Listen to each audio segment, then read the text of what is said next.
Isa ka rin ba sa naka-encounter ng Gcash problem? Yung kailangan mo yung funds pero hindi mo ma-open yung account mo. Well, I got you. Pwede na natin i-cash out yung funds na nasa Gcash nyo kahit meron siyang issue or problem.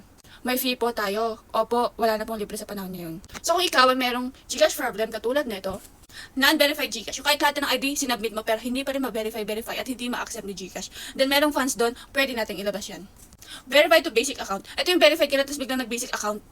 Something went wrong. Yung kahit malakas naman yung signal mo or internet mo, nagpo-prompt pa rin ng something went wrong. Failed Face ID recognition. Yung nag-iba kasing facial mo, kaya biglang hindi ka na ma-recognize ni Gcash. Ba't naman kasi gumapo ka or gumanda? Char. Registered to other phone. So, ito karamihan ng issue ng ating Gcash ngayon, registered to other phone. Dahil sa pinahigpit na security ni Gcash, one device, one Gcash na lang. And kailangan mong i-unlink muna yung Gcash mo bago mo siya malipat sa panibagong device.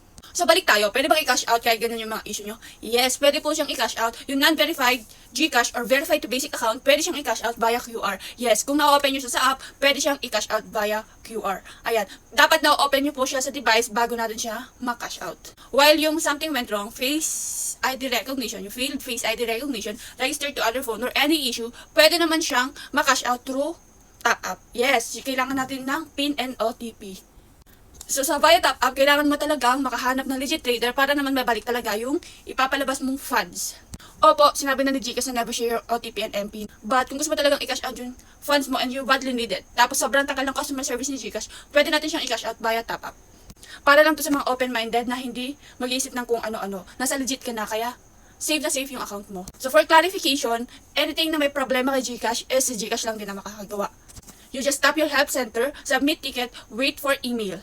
Yes, si Gcash lang ang makaka-fix ng problem mo, hindi ibang tao, hindi sino-sino. So bakit ako nandito? Andito ako to cash out your funds. Hindi ako nag-fix ng inyong Gcash problem dahil si Gcash lang ang makaka-fix dyan. You can call 2882 or you can email them. Kaya kung meron kayong issue na ganyan, pwede nyo akong i-message, Junaline Joyce sa aking Facebook account, and Facebook page is Junaline Joyce JJ Convert.